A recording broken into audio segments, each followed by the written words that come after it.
আজকে পয়লা বৈশাখ। সকলকে জানাই অরিত্রিস কিচেনের পক্ষ থেকে শুভ নববর্ষের প্রীতি ও শুভেচ্ছা। সকলে ভালো থাকবেন, সবাই ভালো করে কাটাবেন শুভ নববর্ষ। আজকে যে রেসিপিটি আপনাদের সঙ্গে শেয়ার করবো একটি মিষ্টির রেসিপি। তাহলে আপনাদের এই রেসিপিটা খুব ভালো লাগবে। তাহলে চলুন রেসিপিটা শুরু করি।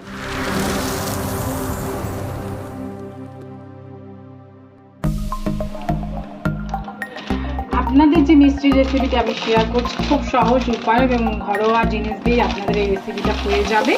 আজকে আপনাদের সঙ্গে শেয়ার করব শাহি টুকরা। এই শাহি টুকরা করার জন্য এখানে পাউরুটি নিয়ে নিতে হবে। আমি এখানে নিয়ে নিয়েছি স্লাইস পাউরুটি।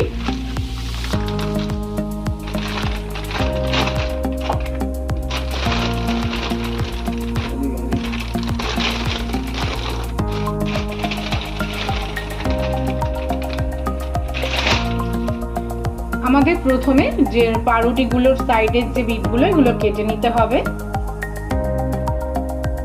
এইভাবে প্রত্যেকটা রুটিরই আমাদের সাইডগুলো কেটে বাদ দিয়ে দিতে হবে।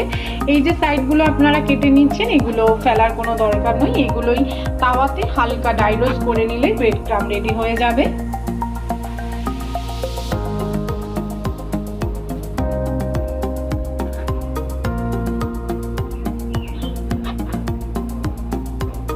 সমস্ত রুটিগুলোর সাইডের যে বিটগুলো কাটা হয়ে গেছে, এবার আমরা ত্রিকোণ করে এগুলোকে কেটে নেব। আমি এখানে ত্রিকোণ করে কাটছি, আপনারা যেরকম ইচ্ছা তেমন কেটে নিতে পারবেন।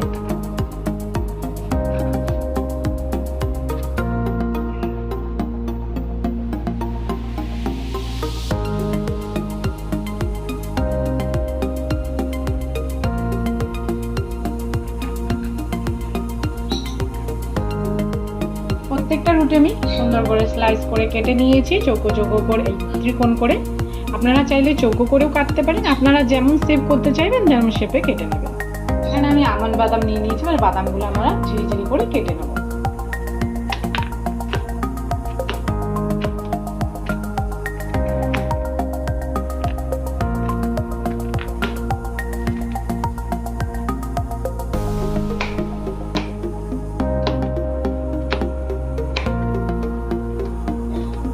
আমাদের আমন্ড বাদাম সমস্ত কাটা হয়ে গেছে। এখানে আমি নিয়ে নিয়েছি 5টা কাজু বাদাম। আমি এখানে আমন্ড বাদাম বেশি দিয়েছি, কাজু বাদাম অল্প দিয়েছি, আপনারা চাইলে সম পরিমাণেও দিতে পারেন।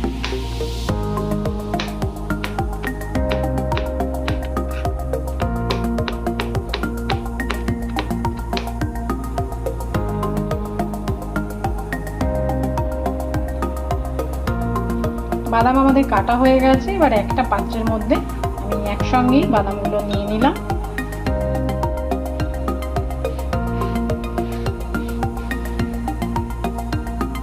এখানে আমি একটা পাত্র বসিয়ে নিয়েছি, এতে এবার আমি দিয়ে দিচ্ছি 3 চামচ মতন ঘি।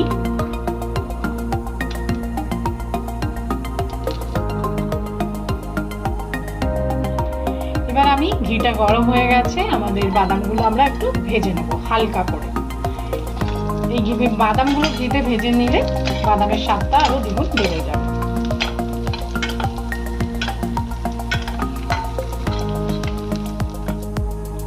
আমরা বাদামগুলো ঘিতে ভেজে নিয়েছি, ঠিক এরকমই ভাজবেন, এর থেকে বেশি ভাজবেন না, তাহলে বাদামের স্বাদটা চলে যাবে।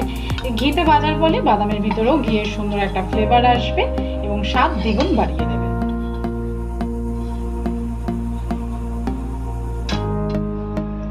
বাদামগুলো আমাদের ভাজা হয়ে গেছে। আমি একটু উষ্ণ উষ্ণ গরম জল করে নিয়েছি এবং একটা পাত্রের মধ্যে আমার পরিমাণ মতন আমি ঢেলে নিয়েছি। এখানে আমি পাত্রে একটা উষ্ণ গরম জল করে নিয়েছি। এবার এতে দিয়ে দিচ্ছি আমুলের গুঁড়ো দুধ।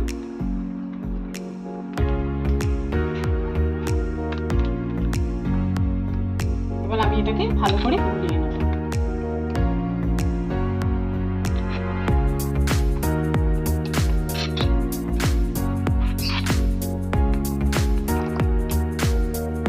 কড়াইতে বাদাম ভেজেছি সেই কড়াইতে আরো 2 চামচ ঘি দিয়ে দিচ্ছি।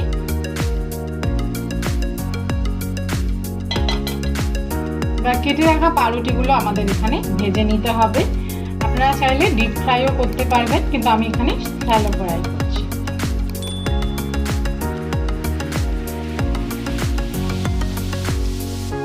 উল্টে পাল্টে ভালো করে ভেজে নিতে হবে পাউরুটিগুলোকে।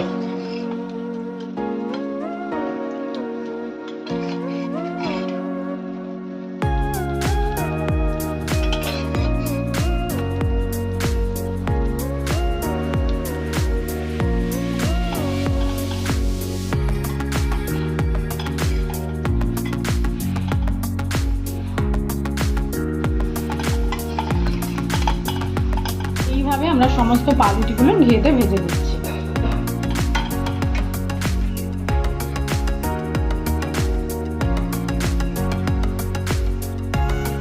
রুটিগুলো সমস্ত আমি ভেজে নিয়েছি এবং ক্ষীর করার জন্য আমার যে দুধটা লাগবে তার জন্য আমি এখানে একটা পাত্রে দুধ নিয়ে নিয়েছি। আমি এখানে 2 কাপ জল নিয়ে নিলাম এই কাচের কাপে, আর আমি এখন চাশনি বানিয়ে নেব, তার জন্য 2 কাপ জল নিলাম আর নিয়ে নিচ্ছি এর 1 বাটি চিনি।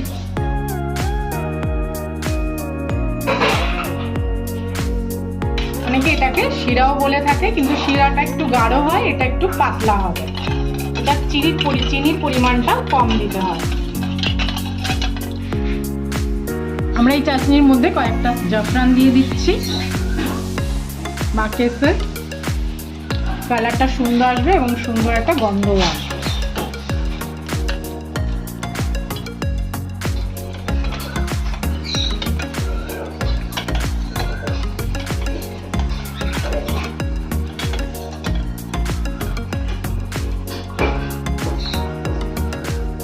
আমাদের চাটনিটা রেডি হয়ে গেছে, দেখুন এর থেকে বেশি গাঢ় হবে না, ঠিক এরকমই থাকবে।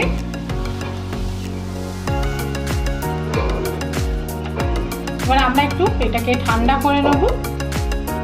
একদম উষ্ণ উষ্ণ থাকবে যখন, তখন আমরা এর মধ্যে পাউরুটিটাকে কোট করে নেব, মানে এপিট ওপিট হালকা করে পাউরুটিটাকে ভেজে নিতে হবে। দুধটাকে আমাদের ভালো করে নাড়িয়ে নিতে হবে বারে বারে, যাতে দুধের শর্টটা না পড়ে। দুধটা আমাদের ভালো করে ফুটে গেছে। এবার বাকি যে জাফরানটা আমরা এর মধ্যে দুধের মধ্যে দিয়ে দিচ্ছি, তাহলে দুধেরও একটা সুন্দর গন্ধ আসবে এবং কালারটাও সুন্দর আসবে।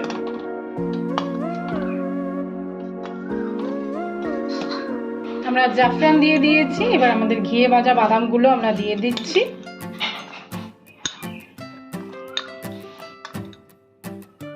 আর দিয়ে দিচ্ছি আমুল দুধ, যেটা পাউডার, আমরা সেটা গুলিয়ে নিয়েছিলাম উষ্ণ উষ্ণ গরম জলে, সেটাও আমরা এখন দিয়ে দেবো।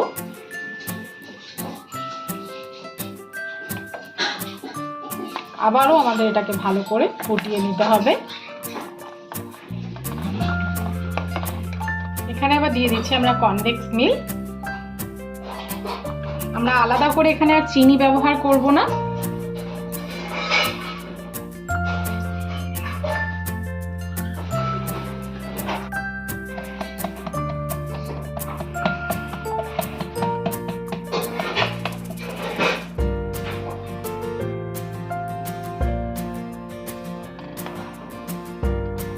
আমি একদিক দিয়ে ঢালছি, আরেক দিক সুন্দর করে নাড়াচ্ছি, না হলে নিচে লেগে যাবে। আমরা 500 গ্রাম দুধে প্রায় 250 গ্রাম কনডেন্স মিল্ক ইউজ করেছি।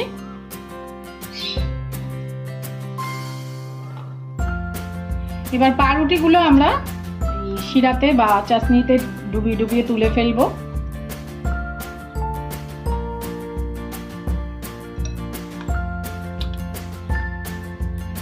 এপিট ভালো করে এটাকে ডুবিয়ে নিতে হবে।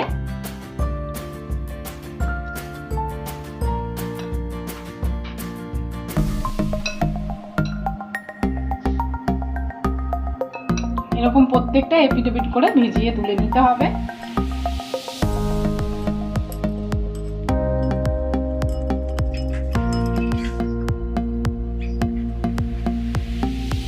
সব পাউরুটিগুলো আমাদের চাটনির মধ্যে ভেজানো হয়ে গেছে।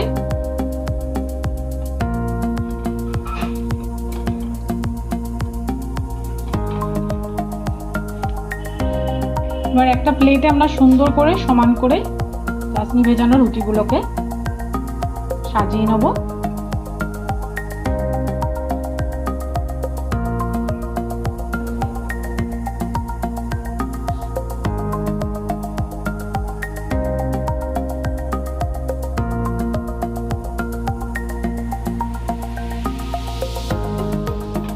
তৈরি হয়ে গেছে আমাদের দুধের ক্ষীরটা বা দুধের মালাইটা। এবার এটাকে আমরা গ্যাসের ফ্লেমটাকে বন্ধ করে দেবো এবং হালকা ঠান্ডা করে আমরা এটাকে মিক্স করব।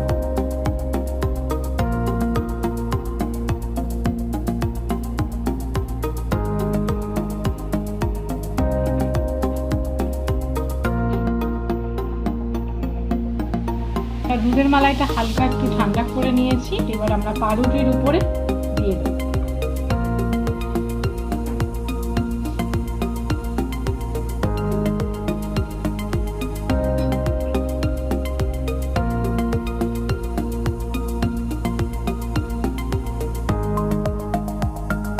আমাদের তৈরি হয়ে গেছে শাহী টুকরা। এটা আপনারা ফ্রিজে রেখে ঠান্ডা করে পরিবেশন করবেন।